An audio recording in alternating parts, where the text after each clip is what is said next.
자, 3주차 두 번째 동영상 한번 시작해 볼게요. 자, 첫 번째 동영상을 찍고 이게 1시간이나 걸렸다는 사실에 참 깜짝 놀랐거든요. 아무래도 제가 강의 녹화하는 도중에 저 혼자 이렇게 도취돼 가지고 혼자서 쓸데없는 얘기를 너무 많이 하는 것 같아요. 좀 쓸데없는 얘기를 줄이고 진도를 좀 빼볼게요. 자, 그래가지고 제가 지금까지 한 건 뭐냐면은 제가 슬라이드 두 개를 만들었거든요. 그게 이제 베리안 책의 1장부터 5장까지 커버를 해요. 이게 이중규 교수님 책에는 5.2장까지거든요. 자, 그래서 이제 5.3장. 자, 여기서부터 이제 우리 한번 얘기를 해볼게요. 자, 5.3장에는 이제 드디어 제가 아까 소비자 이론의 핵심이라고 얘기했던, 이제 과연 사람들의 소비 패턴이 소득과 가격의 변화에 따라서 어떻게 변하는지, 그거에 관한 얘기예요. 근데 최적 선택이라고 하는 거는요, 우리가 이제 그 optimal choice라고 하는 건 아까 그 demand function에 관해서 본 적 있죠. 디맨드 펑션 기본적으로 가격과 소득 둘 다 영향을 받는데 일단 먼저 소득의 변화에만 먼저 집중을 해요. 가격은 그대로 고정되어 있는 상태에서 소득이 변했을 때 과연 최적 선택이 어떻게 변했는지. 그럼 여기서 이제 중요하게 등장하는 개념이 두 가지인데요. 일단 소득 소비 곡선이에요. 소득 소비 곡선은 아까 얘기한 것처럼 가격이 변화하지 않을 때 가격은 그대로 이제 우리가 픽스해놔요. 그리고 소득이 증가하거나 또는 감소함에 따라서 효용 극대화점이 어떻게 움직여 나가는지 그거를 궤적을 트래킹한 게 소득 소비 곡선이에요. 영어로는 income consumption curve요. 자, 다음 슬라이드 보면 그림이 나와 있는데 그림을 보면 이해하기가 쉬워요. 그래서 소득이 변화할 때는 이 가격 예산제 약식이요. 예산제 약식의 기울기는 그대로 유지된 채로 위아래로 움직이죠. 소득이 증가하면 위로, 감소하면 아래로. 그래가지고 여기서 인컴이 지금 M1, M2, M3로 증가할 때 예산제 약식이 어떻게 변하는지 이렇게 보여주고 있는데요. 위로 이렇게 평행이동하죠. 그러면 M1일 때는 E1이 optimal choice, M2일 때는 E2, M3일 때는 E3. 이렇게 E1, E2, E3 이렇게 최적인 점들을 전부 다 모아놓은 게 소득 소비 곡선이에요. 영어로는 ICC. 그리고 베리안 책에는 이게 income offer curve, 소득 제한 곡선이라고 또 번역하기도 해요. income offer curve. 둘 다 같은 말이에요. 자, 그래서 어쨌든 income offer curve 또는 income consumption curve, 소득 소비 곡선은요. 소득이 변화할 때 이 두 재화 모두 어떻게 변하는지를 보여줘요. 근데 우리가 보통 재화 하나만 딱 두고 나서 이게 소득이 증가하면서 과연 어떻게 변하는지를 보고 싶어 하죠. 그게 바로 엥겔 곡선이에요. 다음에 나오는요. 그래서 엥겔 곡선은요, 엥겔 곡선은 소득을 Y축에 놔요. 그 다음에 여기서 지금 우리가 보고 싶은 게 쌀에 대한 수요가 소득에 따라 어떻게 변하는지 보고 싶다. 소득 소비 곡선은 옷과 쌀 둘 다 표시하죠. 엥겔 곡선은 그 중에 하나, 우리가 관심 있어 하는 게 쌀이다. 그러면은 그 관심 있어 하는 재화의 수요량을 X축에 놔요. 그래서 인컴이 이렇게 변화할 때요. 이렇게 증가할 때 쌀에 대한 수요가 어떻게 이제 증가하고 또는 감소하는지 그걸 보여주는 거예요. 그러니까 여기서 지금 최적의 범들은 E1인데요. 쌀에 대한 최적의 수요는 이 점의 X coordination X1이죠. 그래서 X1이 이대로 내려오고 E2의 X coordinate X2, E3의 X coordinate X3 이렇게 그대로 내려와서 이 점들을 연결한 게 엥겔 곡선이에요. 그러니까 이 둘 다 어떻게 보면 소득이 변화하면서 어떻게 소비 패턴이 변하는지 보여주는 건데 소득 소비 곡선은 둘 다 엥겔 곡선은 우리가 하나 딱 관심 있어 하는 거 하나 이 차이밖에 없어요. 자, 그래가지고 지금 이런 거 같은 경우에는 지금 정상제라고 불러요. 영어로는요. 아이고, 저 약간 요거는 지금 익숙하지가 않아가지고 이거 파워포인트인데요. 영어로는 normal good이요.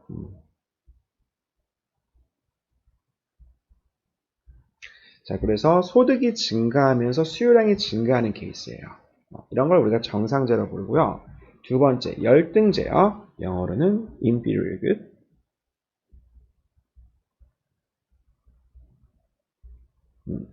이거는 소득이 증가하면서 오히려 어떤 재화에 대한 수요가 감소하는 경우예요. 자, 그래서 여기서 지금 오른쪽에는요, 정상제인 그런 경우를 나타냈어요. 그래서 지금 소득이 회색 선에서 검정색 선으로 이렇게 평행 이동했죠. 이렇게 소득이 증가했죠. 그럴 경우에 optimal choice가 지금 이쪽 점에서 이쪽 점으로 변화했는데요. 그러니까 소득 소비 곡선이 지금 이런 모양을 따르겠죠. 변화한 거 보면은 지금 재화 1이나 재화 2나 둘 다 수요량이 이렇게 증가한 거 볼 수 있어요. 그러니까 여기서는 첫 번째 재화나 두 번째 재화나 둘 다 정상재죠. 그런데 지금 여기 왼쪽 그림 보면은요. 회색 선일 때는 optimal choice가 여기요. 그 다음에 검정색 선일 때는 optimal choice가 여기에요. 그래서 우리가 소득 소비 곡선을 그려보면요. 이렇게 가다가 이렇게 움직일 수 있겠죠. 이런 식이죠. 그래서 중요한 건 뭐냐면은 소득이 낮았을 경우에는 X1에 대한 수요가 여기, X2, 두 번째 재화에 대한 수요는 여기. 근데 소득이 높아졌을 경우에는요. 오히려 재화 1에 대한 수요가 감소하죠. 자, 재화 2에 대한 수요는 증가했는데요. 그러니까 우리가 여기서 재화 1은요. 재화 1은 열등제, inferior. 그 다음에 두 번째 재화, 이거는 정상제, normal이라는 걸 알 수가 있어요. 자, 우리가 이 두 가지 그림을 잠깐 비교해 볼까요? 자, 어떨 때 우리가 열등제가 형성되는지 한번 보면요. 이 두 그림의 차이를 보면 그걸 알 수가 있어요. 자, 여기서는요, 지금 오른쪽 패널을 보면은요, 오른쪽 그림을 보면은, 유틸리티가 이렇게 증가하면서요, 인디퍼런스 커브의 모양이, 무차별 곡선의 모양이 거의 변하지가 않아요. MRS가 거의 대부분, 레벨이 모든 상관없이 거의 비슷한 패턴을 통해서 이렇게 떨어지죠. 그런데 만약에 왼쪽 패널 보면은요, 낮을 때는 이렇게 천천히 떨어지다가요, 위로 이제 유틸리티가 증가해요. 그럴 경우에는 MRS가 여기서 급격하게 바뀌는 걸 이렇게 볼 수 있죠. MRS는 기본적으로 제가 첫 번째 재화를 두 번째 재화보다 얼마나 더 좋아하는 건데요. 그게 효용 수준이 높아지면 높아질수록 그게 확 변하는 거예요. 자, 소득이 만약 올라가면요, 그럼 당연히 제 효용 수준은 올라가겠죠. 소득이 올라갔는데 가격은 변하지 않고 소득이 올라갔는데 효용 수준이 떨어질 리는 없죠. 효용은 무조건 올라가요. 그렇죠? 그러면은 효용이 올라갈 때 제가 첫 번째 재화를 두 번째 재화보다 좋아하는 그게 패턴이 확 바뀌어 버려요. 이럴 때 열등제가 발생할 수가 있어요. 이거 그래서 열등제의 대표적인 이그샘플이 뭐냐면은 패스트푸드예요. 보통 소득이 낮을 때에는 패스트푸드 이런 걸로 제가 많이 이제 열량을 충족하죠. 근데 만약에 소득이 높아졌어요. 효용 수준이 높아졌어요. 그럴 경우에는 맥도날드를 조금만 가도 맥도날드가 금방 실증 나는 거죠. 그래서 좀 더 고급 레스토랑을 가게 되는 거죠. 이럴 경우에 이제 맥도날드는 열등제가 되는 거죠. 그래서 효용이 증가하면서 이렇게 소비 패턴이 확 변할 때 이렇게 열등제가 생길 수 있다는 거예요. 자, 그래서 소득 소비 곡선과 엔겔 곡선의 모양은요, 이제 고려 대상의 상품의 성격에 따라 달라지는데요. 상품의 성격에 따라. 근데 이거는 수요의 소득 탄력성과 관련이 있어요. 자, 여기서 이제 중요한 개념이 또 나오는데요. 이준 교수님 책에는 2장에서 탄력성이라는 개념을 먼저 얘기를 해요. 근데 베리안 책에는 15장에서 이 탄력성의 개념이 나오거든요. 근데 자, 이 탄력성의 개념 제가 지금 한번 설명해 볼게요. 자, 그래서 탄력성이라는 건 기본적으로 자, A의 비탄력성, 영어로는 B-elasticity of A라고 하거든요. 이거는 B라는 독립 변수의 변화에 대해 A가 얼마나 민감하게 반응하는지 이걸 나타내요. 영어로는 이거를 얼마나 민감하냐 이거를 뭐라고 표현하냐면요, responsiveness라고 얘기하거든요.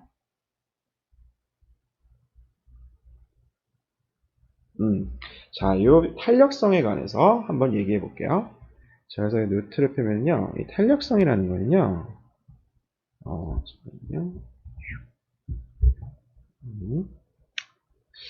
탄력성이라는 거는 기본적으로 뭐냐면요, percentage change에, 그러니까 한마디로 어떤 게 얼마큼 몇 퍼센트 변했는지 그거에 대한 비율이 탄력성이에요. 경제학에서 얘기하는. 그래서 우리가 만약에 수요의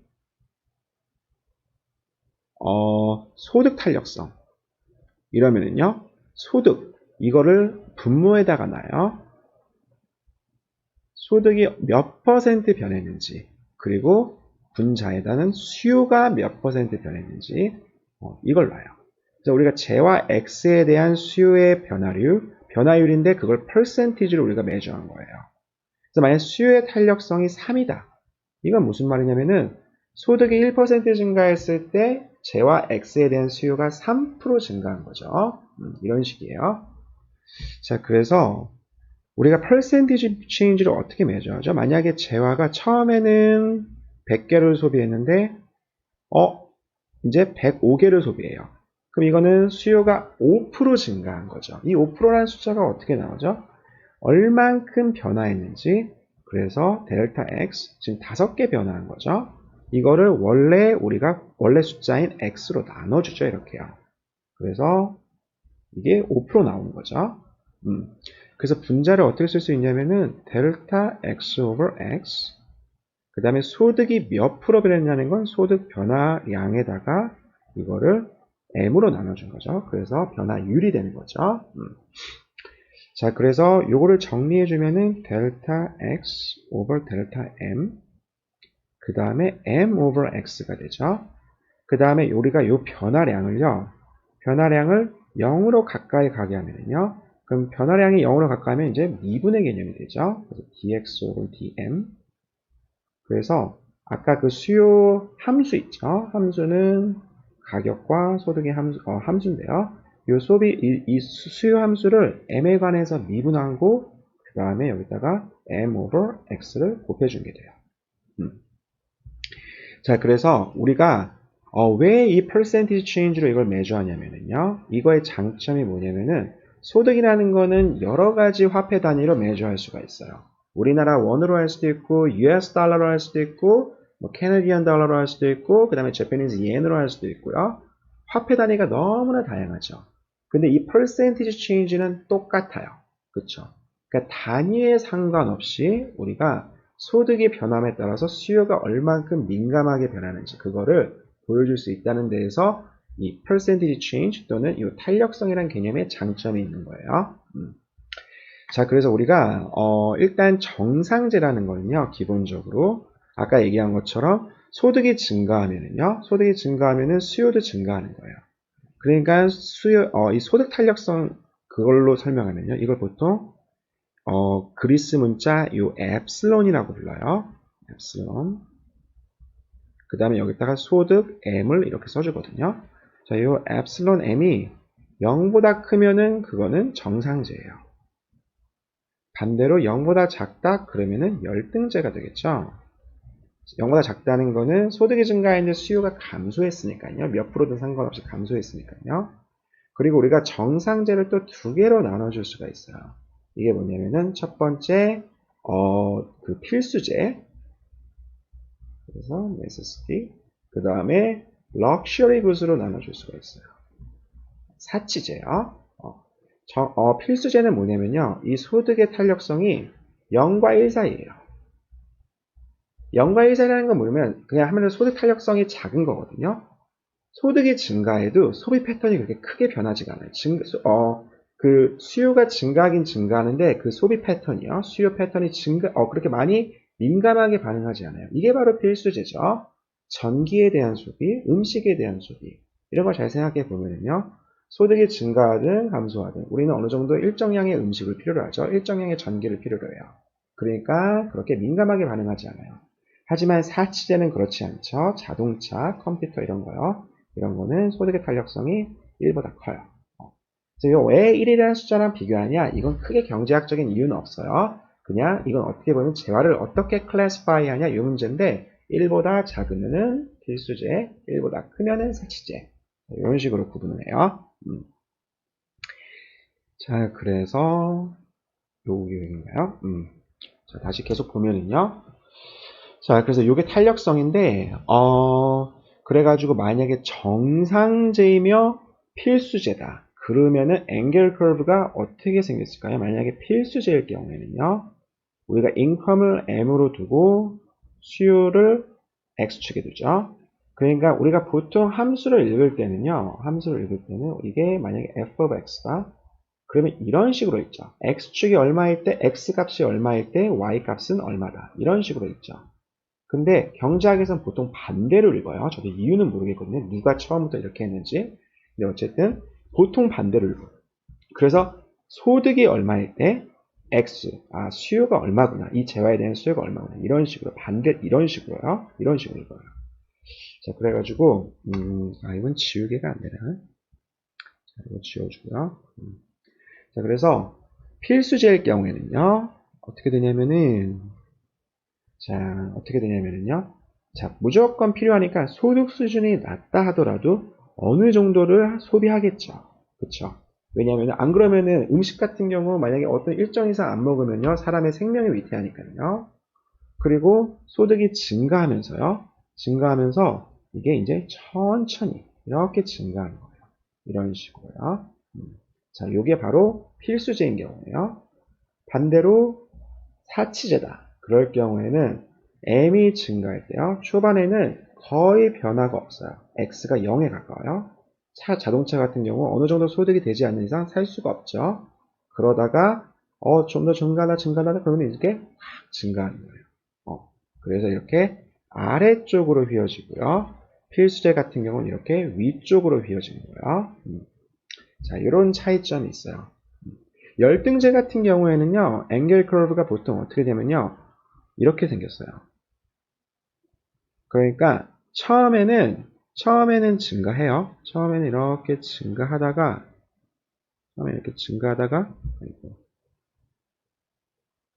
어느 순간 보면 이렇게 감소하는 이렇게 생겼어요. 그러니까 항상 이렇게 감소하는 게 아니고요. 어느 시점을 딱 정해져요. 그러니까 제가 인컴이 어느 정도 딱 올라가다 이제 맥도날드 안 가도 되겠구나. 그럴 경우에는 이제 맥도날드에 대한 수요를 이제 줄여나간다는 거죠. 처음에는 이렇게 증가하다가 어느 순간에 M이 그 이상이다. 그러면 이렇게 감소하는 이런 모양이 생겼어요. 자, 그래서 그 다음에 이제 우리가 요 동저적 선호의 경우 이거 조금만 이따 할게요. 자, 그래서 지금 소득 소비 곡선이 지금 이렇게 필수제일 같은 경우는 이렇게 위로 휘었고요. 그 다음에 자 이제 동조 함수 나오는데요. 자, 이게 동조 함수일 경우에는요. 만약에 자, 여기서 이제 homothetic preference라는 개념이 나오는데 이거는 소비자 이론에선 그렇게 중요한 게 아니거든요. 생산자 이론에서 되게 중요한 개념인데 그래서 잠깐 설명을 하면은요. 우리가 함수를 당연히 여러 가지로 나눌 수 있는데 우리가 동차 함수라는 게 있어요. 그건 뭐냐면은 우리가 지금 만약에 함수가 지금 여기서 보듯이 x랑 변수 g에 이제 이렇게 의존하는데요. 우리가 이 두 변수 전부 다 k배 시켜요. k배 시켰으면은 만약에 이 함수 값이 원래 함수 값에다가 k의 r승이다. 그렇게 변한다? 그러면 이거를 R차 동차 함수라고 불러요. 그래가지고 예를 들면은요. 예를 드는 게 아무래도 제일 쉽거든요. 예를 들어가지고 만약에 f of xz가요. x제곱에 z제곱이라고 할까요? 근데 우리가 1,1 집어넣으면은요. 1이죠. 근데 만약에 2,2 집어넣으면은요. 그럼 4 곱하기 4, 16이죠. 그쵸? 각각을 2배 증가시키니까요. 2배 증가시키니까 함수가 16배가 되죠. 이 16배는 뭐냐면은 2의 4승이거든요. 그리고 1이요. 1은 뭐냐면은 원래 함수 값이거든요. 자, 요거를 4차 동차 함수라고 불러요. 자, 만약에 우리가 그냥 xg 놓고요. 지금 x를 k배, 그 다음에 z를 k배, 그러면은 kx에다가 제곱, 그 다음에 kz에다가 제곱이 되겠죠. 그래서 이거 정리해주면 k의 4승에 x의 제곱, z의 제곱이 되죠. 그래서 k 4승에 x제곱, z제곱이 원래 펑션이니까요. 자, x랑 z랑 둘 다 k배 했더니 원래 펑션에 k의 4승 되죠. 자, 이거를 4차 동차함수요. 근데 여기서 homothetic function은 뭐냐면요. 우리가 1차 동차함수 있죠. R이 1일 경우에요. 이 말은 무슨 말이냐면은 x랑 z를 2배 했더니 함수 값이 정확히 2배 된 거예요. 그렇죠? 이럴 경우에는 우리가 이거를 homothetic function이라고 불러요. 그래서 homothetic, 여기서 뭐라고 부르죠? 동차함수는 이거고 동조함수라고 불렀나요? 번역을 어떻게 하셨지? 동조함수요. 동조적. 그래, 동조함수라고 불러요. homothetic function. homothetic function은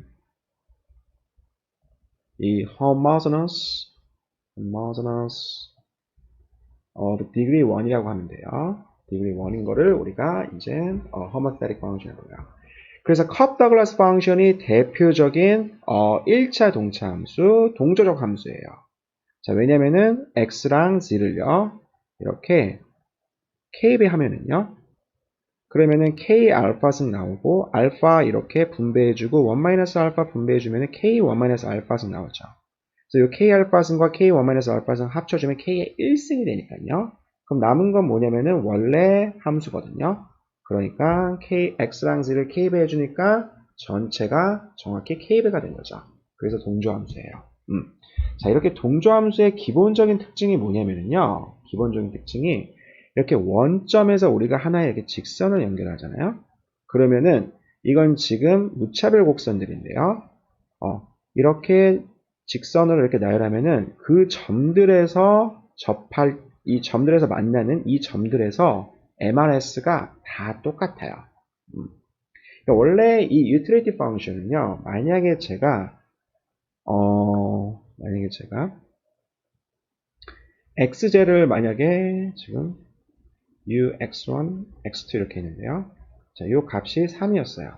근데 이게 동조적 함수예요. 그러면은 자, 제가 첫 번째 제어에 대한 소비량 2배 늘리고 두 번째 제어에 대한 소비량을 2배 늘렸어요. 그러면은 이게 동조적 함수면은요. 그럼 6이 되는 거죠. 정확히 2배로 함수값이 변하니까요. 그러면 제가 x1, x2를 이 제와의 번들을 여기서 2x1, 2x2네요. 2배 늘렸더니 utility가 2배 더 증가하냐? 이렇게 해석할 수 없다고 그랬죠. 왜냐면 utility는 그때 우리 얘기한 것처럼 ordinal concept이에요.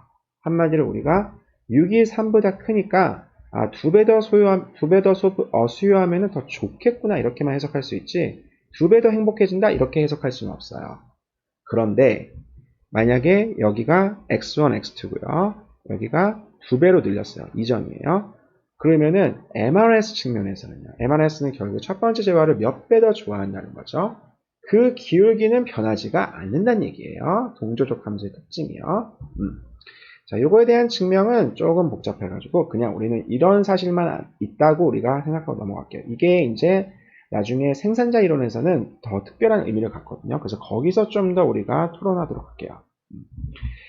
자, 그래서 앵겔 곡선이 기본적으로 어떻게 생겼는지 좀 이그샘플 보면요. 우리가 완전 대체제일 경우 그때는 저번 영상에서 이거 수요함수 우리가 유도한 적 있죠. 그래서 첫 번째 재화에 대한 수요가 어떻게 되냐면은 만약에 P1이 P2보다 더 높다. 그럴 경우는 소비 안 하죠. 그리고 P1이 P2보다 더 낮다. 그럴 경우는 M over P1이죠. 그러니까 X1 스타가 M over P1이에요. 그래서 이거를 앵겔 곡선을 그려주면요. 소득을 Y축에 두니까 M에 관해서 풀어주면은 X1 스타 곱하기 P1이 되죠. 자, 직선이 되죠. 그래가지고 우리가 기울기가 P1인 직선이 돼요. 자, 이게 바로 동조적 함수의 특징이거든요. 완전 대체제일 경우에 utility function이 어떻게 생겼냐면요. x1 플러스 x2죠. 자, 이거 동조적 함수예요. 왜냐? k배 해줘보면요. 그러면 이거 그냥 k를 앞에 묶어주고 x1 플러스 x2거든요.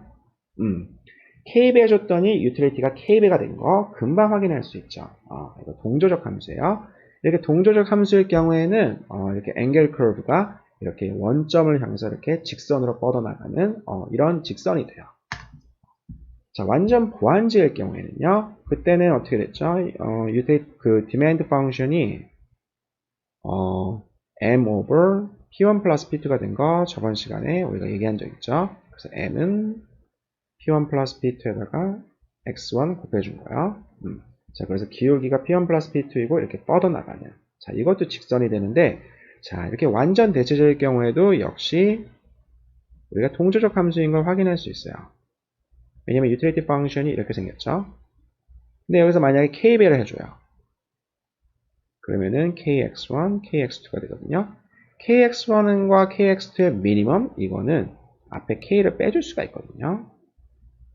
이렇게 x1, x2야. 자, 그래서 원래 utility function에다가 k배 해준 거. 자, 그래서 역시 동조적 함수가 돼요. 그래서 이렇게 원점으로부터 이렇게 나오는 그게 되는 거예요.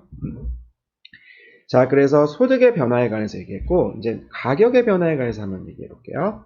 자, 여기서 이제 아까 소득 소비 곡선과 가격 소비 곡선은 정확히 똑같아요. 정확히 똑같은데, 자, 가격 소비 곡선은 소득에는 변화가 없어요. 단순히 한 상품의 가격. 그리고 이제 가격은 여기서 두 가지가 있죠. P1이 있고요. P1이 있고, P2가 있죠. 근데 우리가 한 상품의 가격만 변화시키는 거예요. 이때 과연 소비자의 선택이 그 optimal choice가 어떻게 변화하는지 보여주는 곡선이에요. 자, 먼저 역시 그림을 보면 알기 쉽거든요. 자, 그래서 지금 여기서 쌀에 대한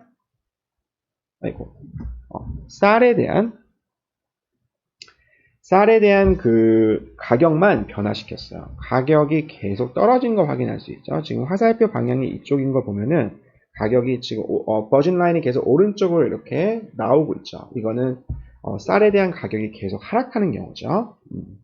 자, 이럴 경우에 쌀의 가격이 px1이다. 그러면 E1, px2다. E2, px3다. 그럼 E3. 이런 최적인 점들을 다 모아놓은 거예요.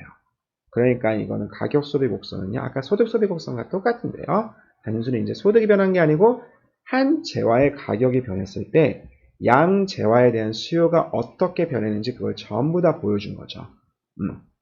자, 근데 이제 요거를 가격 소비 곡선, 그래서 PCC라고 부를 수 있거든요. 역시 베리안 책에는 가격 제한 곡선이라고 되어 있어요. 똑같은 개념이에요. PCC는 price offer curve, 이거랑 똑같은 개념이에요. 자, 이 PCC의 모양은 아까 그 소득 소비 곡선이 앵겔 커브가요. 앵겔 곡선이 그 소득 탄력성과 관련이 있듯이 이 소득 소비 곡선은요. 가격 탄력성과 관련이 있어요. 그래가지고 만약에 가격 탄력성이요 1이다. 뭐에 대한 수요의 가격 탄력성이면은 지금 우리가 X제요. 이 X축에 놓은 요 재화요. 요 재화에 대한 수요의 가격 탄력성이 만약에 1이다. 그럴 경우에는 PCC가 이렇게 수평이 돼요. 근데 만약에 1보다 작다? 그러면은 아까 얘기한 것처럼 여기 보인 것처럼 이렇게 우상향하는 모양이 띄어요. 쌀의 수요에 대한 가격 탄력성이 1보다 작다? 그러면은 이렇게 위로 올라가요. 반대로 1보다 크다. 그러면은 이렇게 아래로 떨어지는 모양이 되거든요. 자, 여기에 대해서 이게 왜 그런지 한번 얘기해 볼게요. 자, 이게 왜 그런지요. 자, 이제 이건 약간 노트가 좀 필요하거든요. 자, 아까 얘기한 것처럼, 자, 일단 가격 탄력성은 뭐냐면요. 이거는, 아까 수요 탄력성을 EM이라고 이렇게 표현했듯이, 이제 가격 탄력성은요, 수요의 가격 탄력성은 EP로 적어줄 수 있거든요.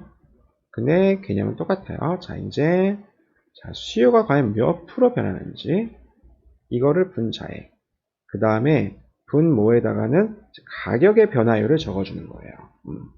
그러면은 똑같죠. 이게 델타 x over x 그 다음에 분모는 가격의 변화율이니까 이렇게 나오는 거죠. 그럼 이걸 정리해주면은 델타 x over 델타 p 그거다가 p 곱하기 x거든요. 그리고 이 변화율이 되게 작아진다. 만약에 델타가 0으로 간다. 이럴 경우는 2분의 개념이 되고요. 자, 이거 엑서사이즈 한번 해볼까요? 만약에 재화 x에 대한 수요가 1-p예요. 이렇게 리니어하게 생겼어요. 그럼 이게 어떻게 되냐면요. 수요 곡선이 지금 p, x 이렇게 써주면요. 1과 1, 요거 연결한, 자, 요게 직선이 되죠.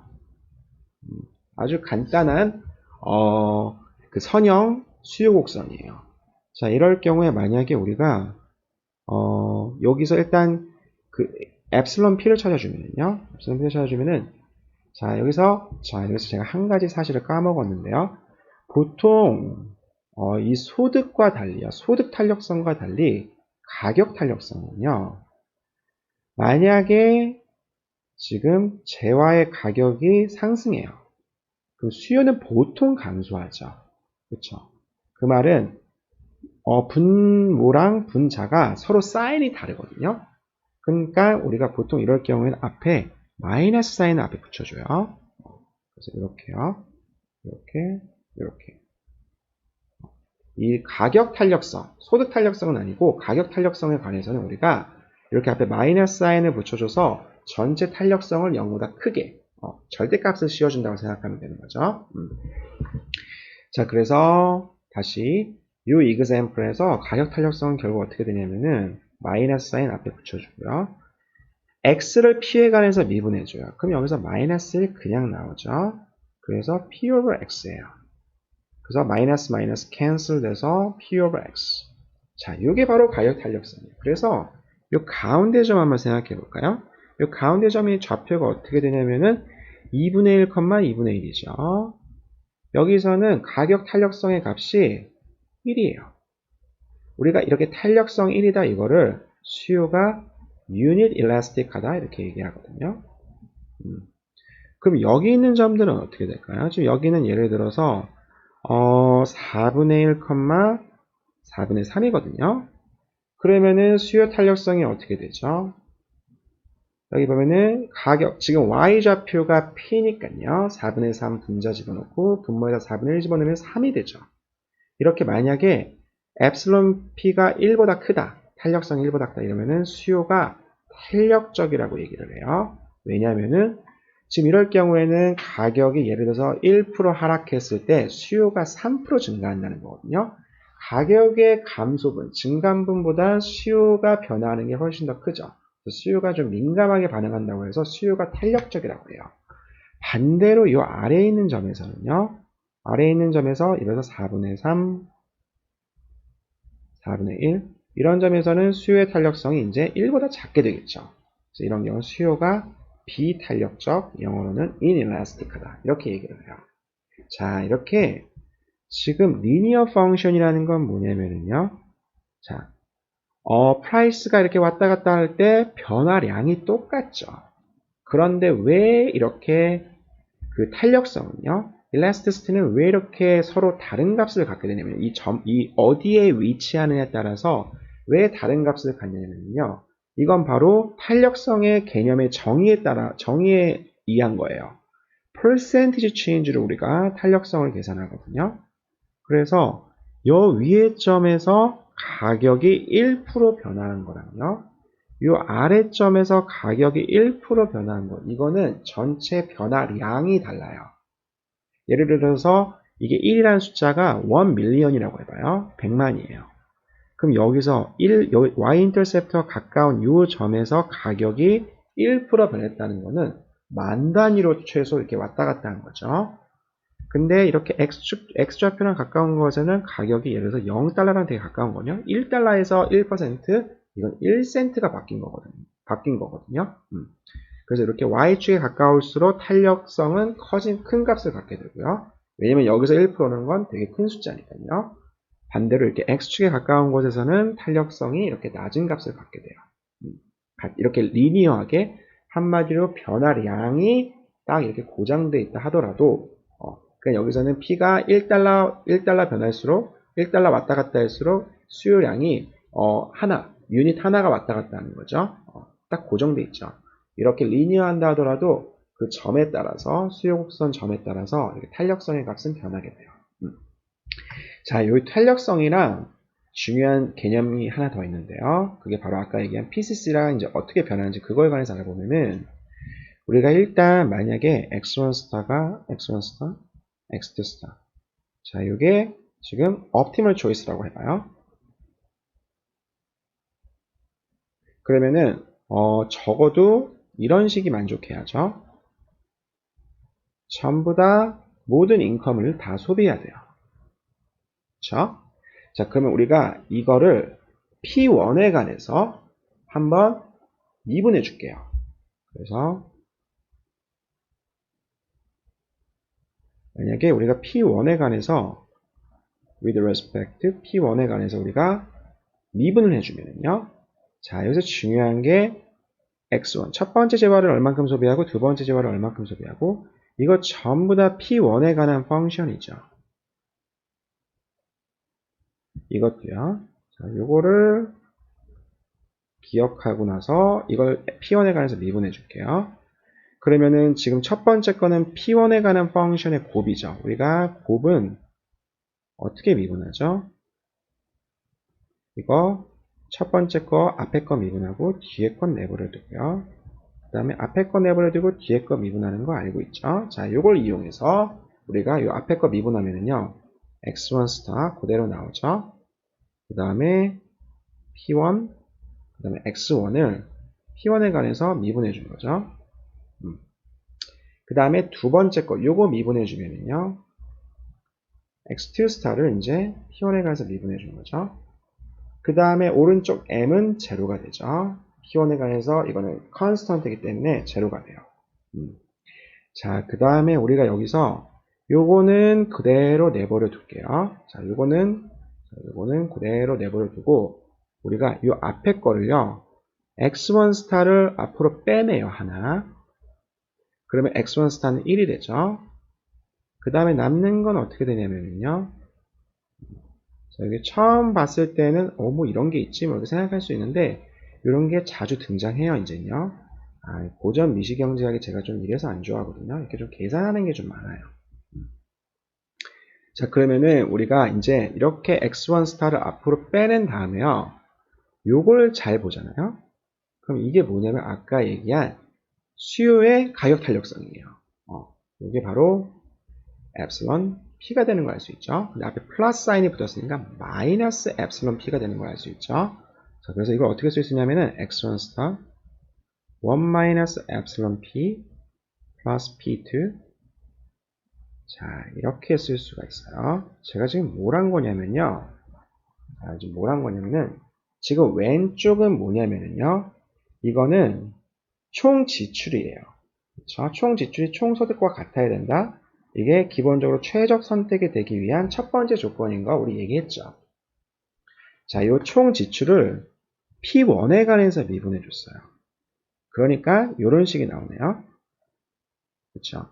그럼 여기서 엡실론 P가 만약에 1이 될 경우는 어떻게 되죠? 그럼 이 앞에 있는 게 제로가 되죠. 그 다음에 두 번째 거 남죠. 근데 요 두 개 더한 건 제로가 돼야 돼요. 근데 P2는 제로일 수가 없어요. 두 번째 재화의 가격이거든요. 이게 의미하는 건 뭐냐면은 자, 이게 제로란 얘기죠. 이게 의미하는 건 뭐냐면은 첫 번째 재화의 가격이 변해도 두 번째 재화에 대한 수요량이 변하지가 않아요. 그러면 무슨 말이냐면요. 두 번째 재화에 대한 수요량이 변하지 않는다는 것은 두 번째 재화에 대한 지출 이게 변하지가 않는다는 거죠. 자, 이게 왜 그런지 한번 좀 더 직관적으로 해석해 보면요. 만약에 가격 탄력성이 1이에요. 이 말은 무슨 말이냐면은 재화의 가격이 이게 P1이요. 1% 증가해요. 1% 증가해요. 그러면은 그거에 맞춰서 수요는 1% 감소한다는 얘기죠. 이게 정확하게 서로 offset이 돼요. 그러니까 정확하게 서로 상쇄가 돼요. 그래서 결국에 첫 번째 재화에 대한 지출이 변화가 제로가 돼요. 그래서 두 번째 재화에 대한 지출의 변화도 제로가 되는 거예요. 자, 그래가지고 우리가 아까 요 그림으로 가보면은요. 왜 PCC가 이렇게 평행하냐면요. 만약에 일라스티시티가 여기서 자, 만약에 일라스티시티가 그 가격 탄력성이 만약에 1이다. 이러면 왜 가격 소비 곡선이 이렇게 평행하냐면요. 평행한 이유가 가격이 이렇게 상승해도 다른 재화에 대한 지출, 그러니까 다른 재화에 대한 수요가 변하지 않기 때문이에요. 왜 변하지 않냐면은 가격이 변화했을 때, 1% 상승했을 때 첫 번째 재화에 대한 수요도 역시 1% 감소해서 이게 정확하게 상쇄되거든요. 그러니까 첫 번째 재화, 두 번째 재화 다 각각의 지출이 변하지가 않아요. 그래서 이렇게 PCC가 평행이 된다는 거예요. 자, 반대로 만약에 엡실론 P가요 1보다 작고 0보다 크다. 이렇게 되면 어떻게 되죠? 아까 엡실론 P는 여기 앞에다 마이너스 사인을 붙여주니까 항상 0보다 커요. 항상 0보다 커요. 자, 이게 0보다 작은 경우도 있는데, 자, 요거는 제가 나중에 이런 걸 깃벤굿이라고 하거든요. 이건 우리가 나중에 한번 얘기할 기회가 있을 거예요. 깃벤굿을 제외하고 일반적인 재화에 대해서는 무조건 0보다 커요. 자, 그래서 0과 1 사이일 경우에는, 자, 요 앞에 값이 이제 양의 값을 갖죠. 어떤 양의 값을 갖죠. 그리고 더하기 뒤에 건데요. 이게 더한 게 0이 돼야 돼요. 그럼 이 말은 무슨 말이냐면은, 자, 이번에는, 자, 요게요. 0보다 작아야 된다는 거죠. 그러니까 P1이 상승하면은, 두 번째 재화에 대한 수요가 감소해야 돼요. 자, 요게 바로, 수요가, 첫 번째 재화에 대한 수요가 가격에 대해서 비탄력적이게 나타나는 현상이에요. 자, 그래가지고 요 전체가 두 번째 재화에 대한 지출이 감소해야 되는 거죠. 감소해야 되는 거죠. 자, 그래서 만약에 아까 전에는 지금 첫 번째 재화에 대한 가격이 떨어지면은 두 번째 재화에 대한 가격은 상승해야겠죠. 그래서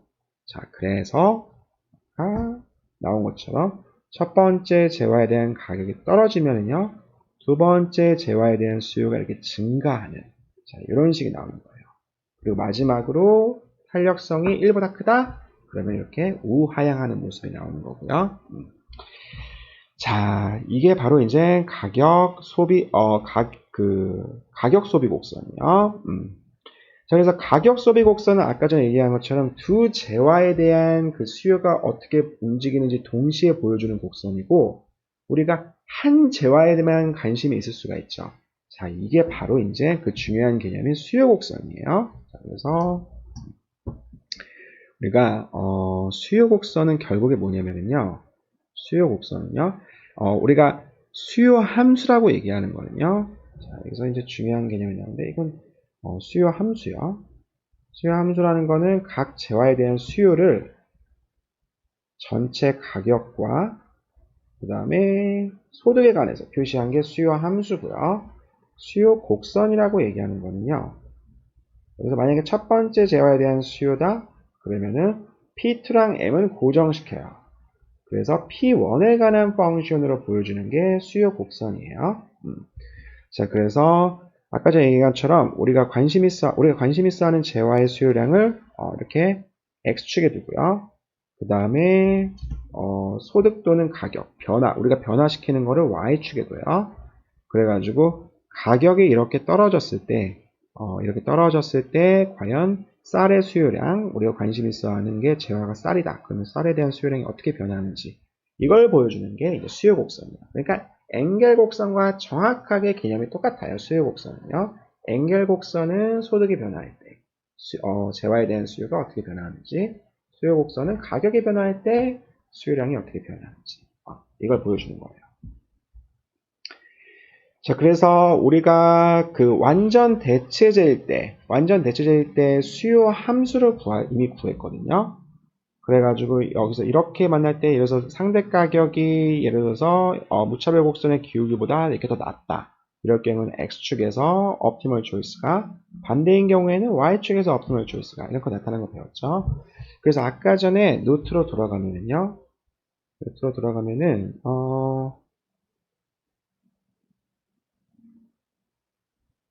자, 이 디맨드 펑션이 이렇게 생겼거든요. 자, 이거에 대한 그래프 한번 그려볼까요? 지금 우리가 X1을 X축에 놔두고요. 수요를 X축에 놔두고 가격을 이제 Y축에 놔두는 거죠. 자, P1이 P2보다, 자, 아래 거부터 할게요. P1이 P2보다 높다. 그럼 P2가 딱 정해져 있어요.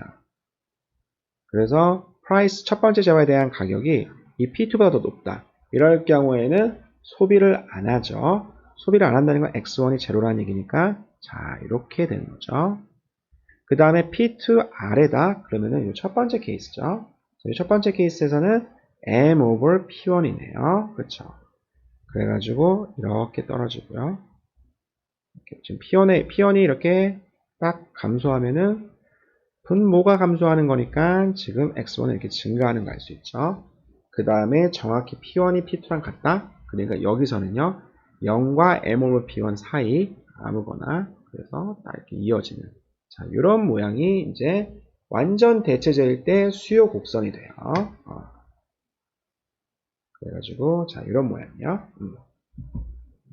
그 다음에 완전 보완제일 경우 우리가 아까 유도한 거 있죠. 수요 함수는 이렇게 되고요. 수요 함수는요. 자, 이렇게 되고요. 자, 이거를 이제 우리가 수요 곡선으로 표시해 주면은요. 그러면은 자, 아까 x가 m over px 플러스 py거든요.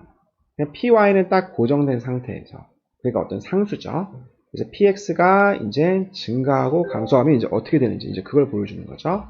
그래가지고 이렇게 아래로 떨어지는 거예요. 그래서 예를 들어서 px가 제로일 때는 자 이게 m over py 값을 갖겠네요. 자 이렇게 떨어지는 자 이렇게 돼요. 이게 수요 곡선이에요. 자 그래서 이게 5.3장이 되고 자 일단 여기까지 하고 제가 비교를 한번 끊어볼게요.